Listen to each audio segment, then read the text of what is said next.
నల్గొండ జిల్లా దేవరకొండలోని డబుల్ బెడ్రూమ్లలో తీవ్ర నీటి ఎదురు ఏర్పడడంతో ప్రజలు రోడ్డుపై బైఠాయించి ధర్నాకు దిగారు. 2 గంటల పాటు వాహనాలు రోడ్లపై నిలిచిపోయాయి. మాకు త్రాగే నీటితో పాటు సరైన సమయంలో విద్యుత్ సౌకర్యం రావడం లేదని, డ్రైనేజ్ వ్యవస్థ సక్రమంగా లేదని, పాములు తేళ్లు విషసర్పాలు ఇళ్లలోకి వస్తున్నాయని అక్కడి ప్రజలు ఆవేదన వ్యక్తం చేశారు. మాకు న్యాయం చేయాలని హైవే రోడ్డుపై నినాదాలు చేశారు. ఏ అధికారి మమ్మల్ని పట్టించుకోవడం లేదని ఆవేదన వ్యక్తం చేశారు. దేవరకొండ మున్సిపాలిటీ కార్యాలయంలో ఎన్నిసార్లు ఫిర్యాదు చేసినా పట్టించుకోవడం లేదని వారు అన్నారు. మా ఓట్లన్నీ దేవరకొండలోనే ఉన్నాయని, మేము గెలిపించిన నాయకులే మమ్మల్ని పట్టించుకోవడం లేదని అన్నారు. ఓట్లప్పుడు మాత్రమే నాయకులు వచ్చిపోతున్నారని తప్ప గత 3 సంవత్సరాల నుంచి మమ్మల్ని ఎవరూ పట్టించుకోవడం లేదని, అందుకే ఈరోజు ధర్నాకు దిగామని ఆర్డీఓ రావాలని నినాదాలు చేశారు. పోలీసులు సిబ్బందితో వచ్చి వారిని సమాధానపరిచారు.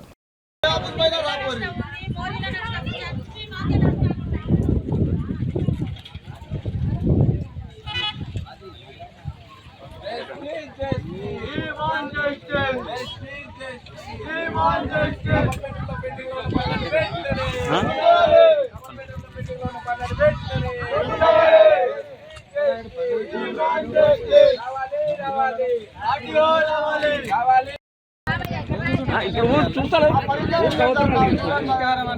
3 సంవత్సరాల తర్వాత మాకు ఏ వసతి మీరు ఏం చేసి చూపించండి. అది ఎవరు చేయాలి, ఎట్లా చేయాలనే దాని గురించి మీకు అవగాహన లేదు. సార్ పోయినాం, అవగాహన కాడికి పోయినాం.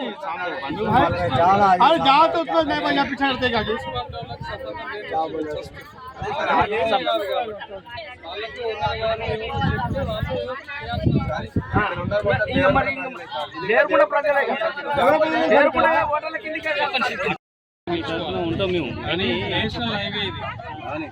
నేషనల్ హైవే దాంట్లో రూల్స్ రెగ్యులేషన్స్ అన్నీ ఉంటాయి. నేను యాక్సిడెంట్ అయితే నాకే బాధ ఎక్కువ. యాక్సిడెంట్ కాగానే నేను ఒక స్పీడ్ బ్రేకర్ వేయాలని అనుకుంటాను. ఒక సీసీ కెమెరా పెట్టండి ఇల్లీగల్ అయితే సార్ ఒకటి మర్రిపల్లి దగ్గర అది అయిపోయినా చారగొండ నుంచి ఇక్కడ దాకా అన్ని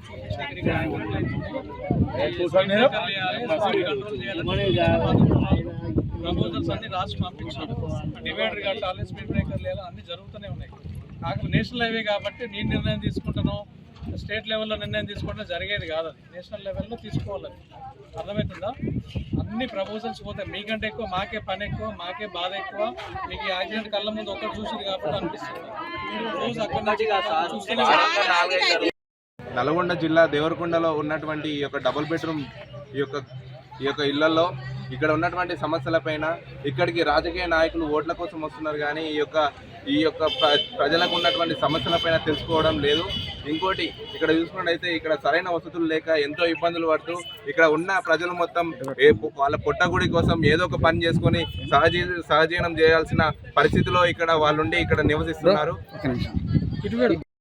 దయచేసి మున్సిపాలిటీ దేవరకొండ కలపండి. సాగర్ వాటర్ మాకు సాయం చేయండి సార్. సాగర్ వాటర్ వచ్చేటట్టు చేయండి సార్. కరెంటు బిల్లు 18,000 20,000 అని చెప్తారు. కరెంటు బిల్లు కూడా కట్ చేస్తారు. అంటే కరెంటు బిల్లు తీసేస్తారు. మాకు అది కరెంట్ ఉంచకుండా కట్ చేసుకొని పోతారు. మేము మళ్ళీ చీకట్లో ఉండాల్సి వస్తుంది. మేము లేని వాళ్ళమే కదా సార్ వచ్చి ఇందులో ఉన్నది. దయచేసి పాములు వస్తున్నాయి. మొత్తం గలీజ్ ఉంది ఇక్కడ. మొత్తం ఇక్కడ ఏరియా మొత్తం గలీజ్. ఈ 6 బిల్డింగులు మాత్రం చాలా ఘోరంగా ఉన్నాయి సార్. వచ్చి కొంచెం చూడండి, మమ్మల్ని మున్సిపాలిటీలో కలపండి. ఏమన్నంటే ఏ సార్ కాడికి పోయినా మీకు మున్సిపాలిటీ లేదా, మీరు అక్కడ చెప్పుకోవచ్చు కానీ అంటే అక్కడ పోతే ఎల్లగొడతారు. చేస్తామంటారు, పోరంటారు కానీ చేస్తలేరు. ఏ పని చేస్తలేదు. మాది దేవరకొండ. మేము ఓటు దేవరకొండలో మున్సిపాలిటీలో వేస్తున్నాం. మమ్మల్ని దయచేసి మున్సిపాలిటీలో కలపండి. నమస్కారం. ఒక బోర్ పని చేస్తే ఒక బోర్ పని చేస్తలేదు. దీనికి కనెక్షనే పెట్టలేదు మున్సిపాలిటీ వాళ్ళు కానీ ఎవరైనా సరే.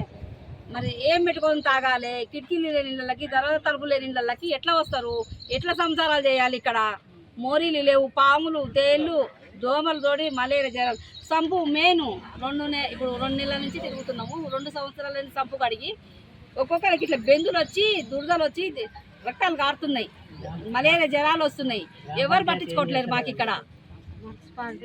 మున్సిపాలిటీ వాళ్ళు పట్టించుకుంటలేరు. ఆర్ఎం ఆఫీస్ వాళ్ళు మెయిన్ పైపులు పగిలిపోయినాయి, పైకి ఎక్కట్లేవు వాటరు. ఆర్ఎంఓ వాళ్ళు అసలు మమ్మల్ని మెయిన్ పట్టించుకోవాలి. ఆర్డీఓ గారు పట్టించుకోవాలి. మాకు మున్సిపాలిటీ వాళ్ళు పట్టించుకోవాలి. ఇక్కడ ఇల్లు ఇచ్చిర్రు, మాకు ఏం లాభం? తీసుకొచ్చి ఇక్కడ అడవిలో పడేసిర్రు. ఏమి సౌకర్యం లేకుండా ఎందుకు తిరిగి ఇసుకు పుడుతుంది మాకు. మొత్తానికి ఎన్నిసార్లు తిరగాలి? మస్తు తిరుగుతున్నాం. మాకు అన్ని ఇక్కడ ఈ 6